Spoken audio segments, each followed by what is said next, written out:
All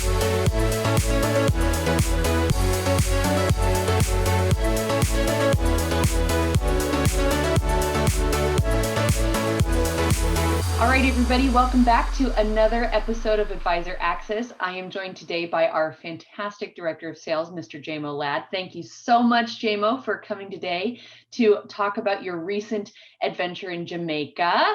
I wanted to, before we start off today and kind of dive into your experience at the Tryall Club, I wanted to sort of ask you about how you came to Avenue 2 and your background with the company. Thanks for having me, Carissa. My career in travel actually started when I lived in Washington, D.C. I worked at the corporate headquarters for U.S. Airways, managing the top 20% of corporate and agency accounts. As Avenue 2 Travel is headquartered in suburban Philadelphia, and Philadelphia was a hub for U.S. Airways, I got to know a lot of the accounts in the area. When U.S. Airways was purchased by America West and headquarters was moving from D.C. to Arizona, I had some decisions to make, and I was contacted by our current CEO, Joshua Bush, about joining the company. That's fascinating. And you've been with the company now for close to a decade, if I'm not mistaken, and you head up all of our entire leisure team. So the responsibility is huge, but this also means you are a wealth of knowledge about almost everything in the world, I think. When in doubt, you know the answer. Today, we're going to talk about your very recent adventure to the Tryall Club in Jamaica. And before we jump into the specifics of the resort, let's just talk about the elephant in the room and get some travel logistics discussion out of the way, talking about traveling during COVID. So you traveled recently, very recently, to Jamaica. Can you tell us just a little bit what it was like? Were there entry requirements when you got to Jamaica? Did you have to do anything special on the plane or at the airport, et cetera? Absolutely. So, Carissa, I've traveled a decent bit domestically this past year, as well as a few international flights. And we're fortunate that Jamaica has remained open to travelers, and I could not have been more pleased with the hypervigilance of Jamaican authorities. There are testing requirements in advance of arrival. I typically fly Delta, so less people on the planes, empty middle seats, and that sort of thing in my experience in terms of the flying itself. Once you arrive in Jamaica, the protocols for COVID are everywhere. They're very hyper vigilant. You will be required to apply hand sanitizer several times throughout your journey from leaving the plane until the time you exit the airport. There's even a sit down with the authorities while you're at the airport. They assess your risk, take your temperature, and move you along. There's more hand sanitizer before you sort of meet your hosts after baggage claim to be taken onward to the resort. And you did need to, just to clarify, you did need to provide a negative PCR test on arrival as well. Yes, you did. And that needed to be within 72 hours of flight, or what was the time parameter there? So it was a little longer at the time. I'm not sure if it's changed. My trip was at the end of November. All of this is subject to change at any time. But I believe we had 5 days at that time. Oh, wow. Okay. That's very generous and very safe. I know there's always the running risk with the PCR test that they say you'll get it within 3, but you may not, type of thing. So 5 days is very generous. But for everybody, still made me nervous. Yeah, for everybody watching, if you are thinking of traveling to Jamaica at the time of travel and before, whilst planning, please speak with your advisor about the current requirements for these types of tests, because they do change. And with all of the destinations we've been talking about over the last few months, they have changed. The 2 other things Jamaica is doing really well is they do have an app on their phone. So when you're at the airport, when you sign all the papers after you go through the protocols, they email you the results. You have access to an app. So if anything happens, you need anything, it's all done through the app. And they've essentially secured the entire northern coast of the country into a safe corridor of travel where there's heightened COVID restrictions and rates are really low. And if you live in Jamaica and you live outside of that corridor, outside of that zone, you're not even technically supposed to cross into the zone. And the bulk of the population of Jamaica lives in Kingston on the other side of the country. And that's also where most of the outbreaks are. And so those citizens are not allowed at the current moment to even reach the tourist zones of the northern coast. That's very interesting, and should also probably offer a traveler a little bit more reassurance that even within the country, they're segmenting the country to try and control any potential COVID risk. So tell us where you stayed, because obviously it looks fabulous. Perfect. So I stayed at Tryall Club. It is an all villa property. And just to keep the COVID conversation going slightly, where that benefits you as a traveler is you're traveling with people you know, and you have as much or as little exposure to those outside of your group as you wish to have. Tryall Club is country club living at its finest. It's a collection of 75 luxury estate villas that range anywhere from 2 to 10 bedrooms, as well as 13 great house villas, which are 1 to 2 bedrooms. So in total, there's 88 villas from which to choose for your vacation.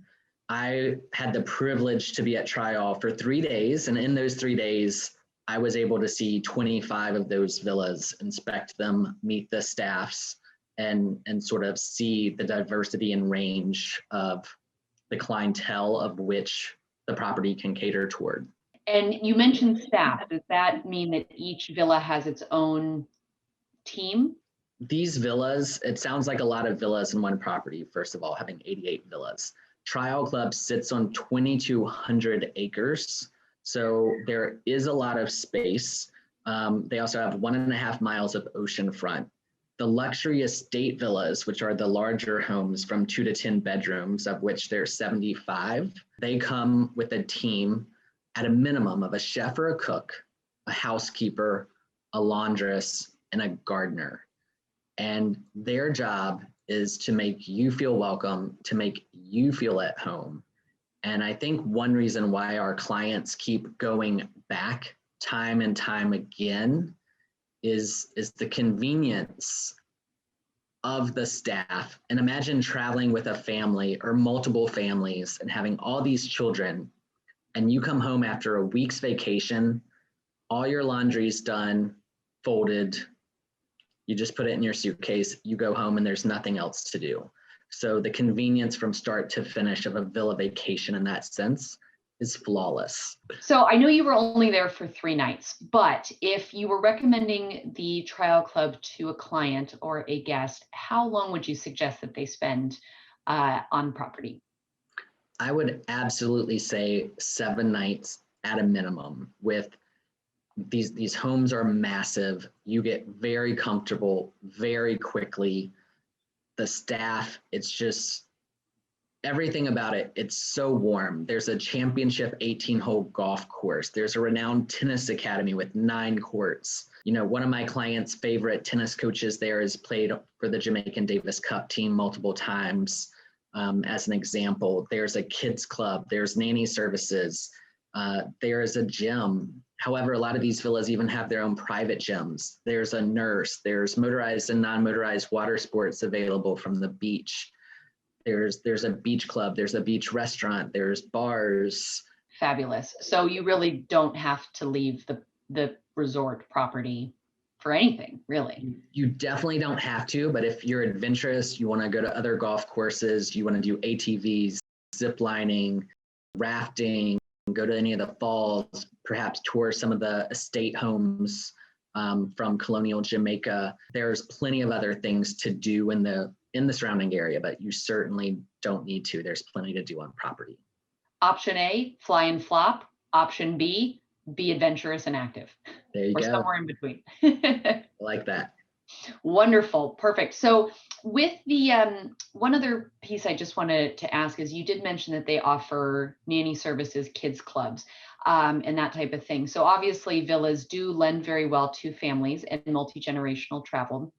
Are there any age restrictions for children on property in the pool areas or kids clubs or anything like that people traveling with children need to just kind of keep in mind? That's the beauty of a property like this, is it's able to cater to such a diverse range of clients and groups. And I don't recall a specific limitation on age for access to the kids clubs, but I know the nannies are all certified by Penn State University, so they have training, safety, everything they would know to take care of your children. So I would rest pretty easy about that. Definitely from toddlers on up. And you mentioned pools. As a reminder, all the luxury estate villas have private pools. So there is a big pool down by the beach, which is a 0 level entry pool, so they can sort of wade in if a nanny takes them down there. But if you want to stay together as a family, you can easily do that right at the villa where you're staying.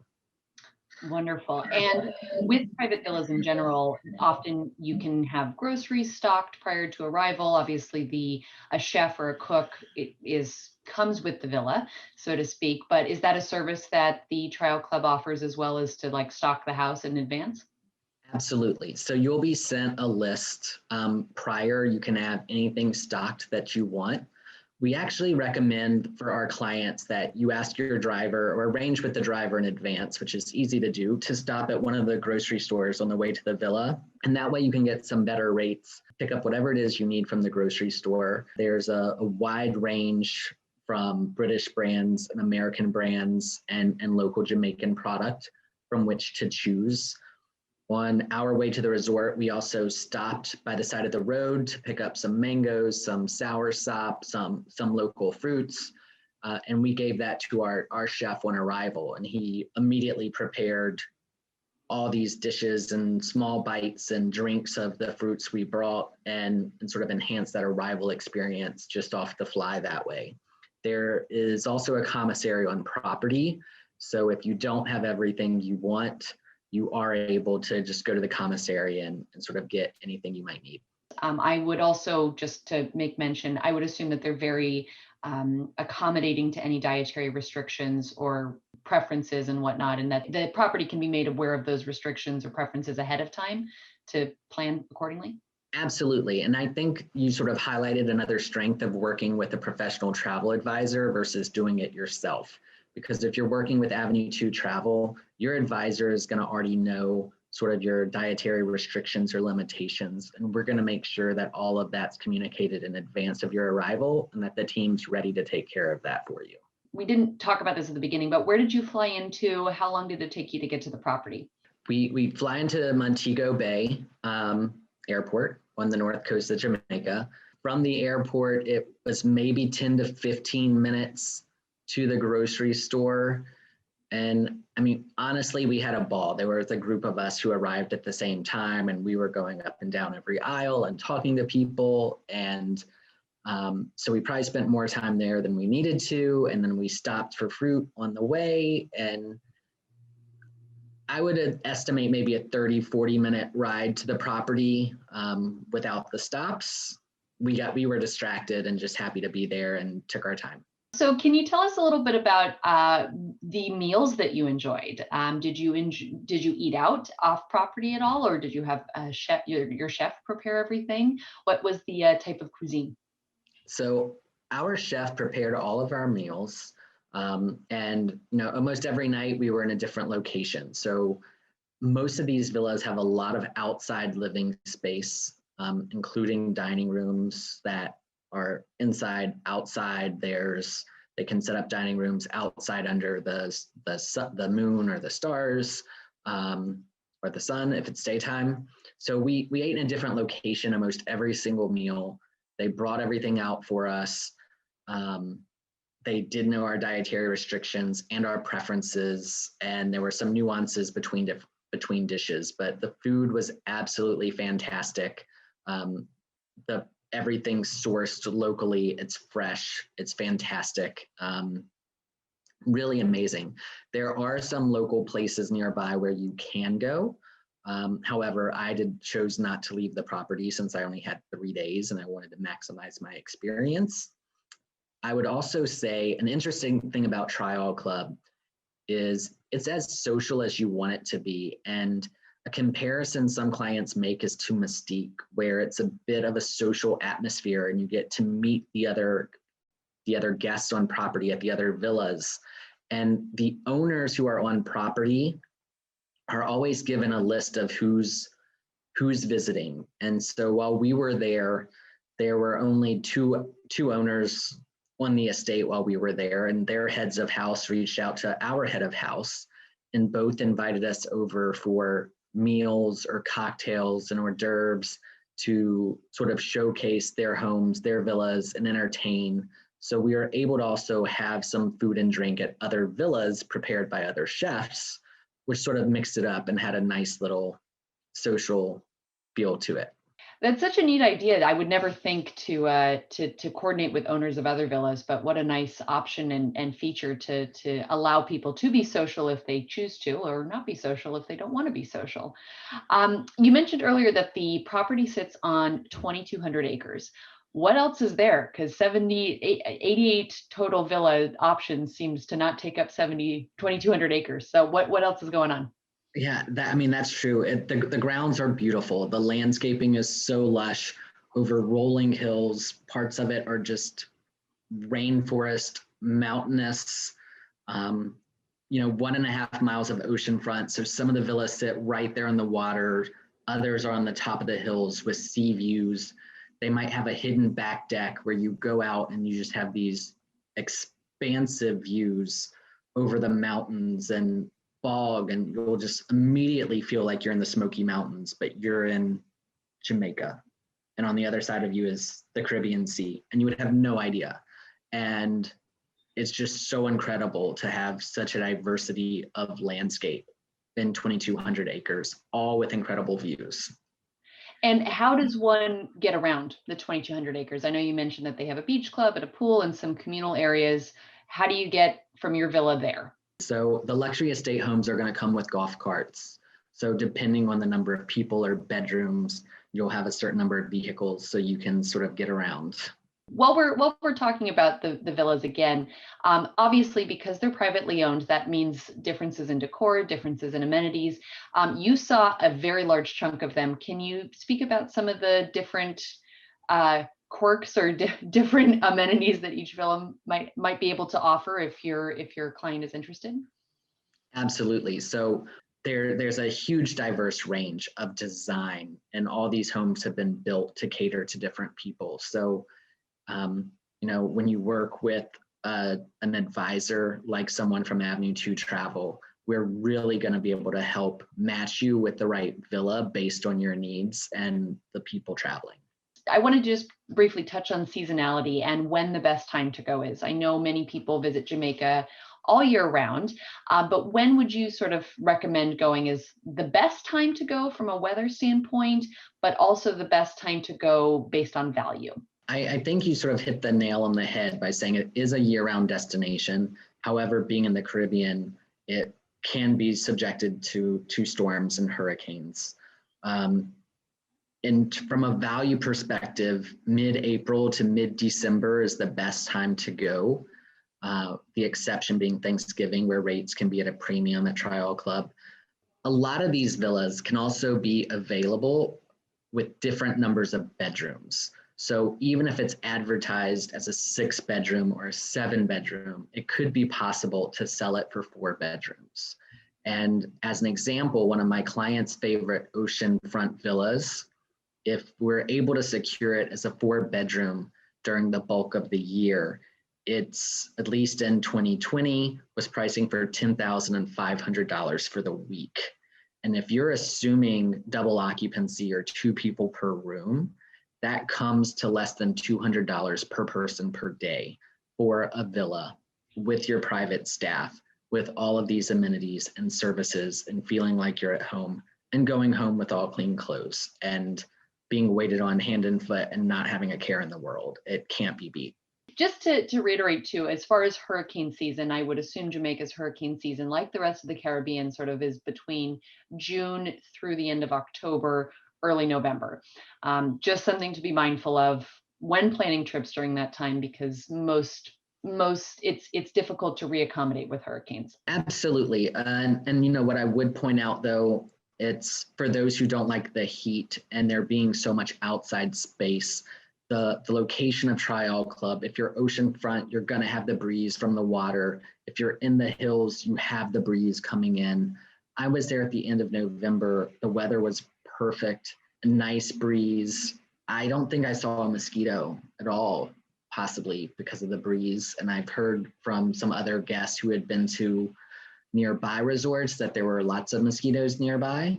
So whether that's a product of the individual gardeners at each home, making sure that they're doing their part to minimize mosquitoes, I feel confident saying it won't be as bad as it might be at some other Caribbean areas or resorts if the bugs are an issue. Did we miss anything? Is there any parting words of wisdom? I know my parting word is always, if you have an extra night, take advantage, add it. You won't regret it. But do you have any other parting words of wisdom for our viewers today? I'm missing so much, and I really can't even begin to encapsulate the diversity and just how amazing this place is. And it was so great to have that validation firsthand after hearing it from our clients for so many years. And even if Jamaica is not on your list and you like this lifestyle, golf, tennis, eating, poolside, beachside, you've got to give it a go. It can be done with a decent budget and you're going to have an amazing time and you'll want to go back and back again. This has been wonderful, Jamo. Thank you so much for joining us today. If you liked today's video, don't forget to hit subscribe below and you will get notified of our next Advisor Access video. Until next time, Jamo, thank you so much. Thanks, Carissa.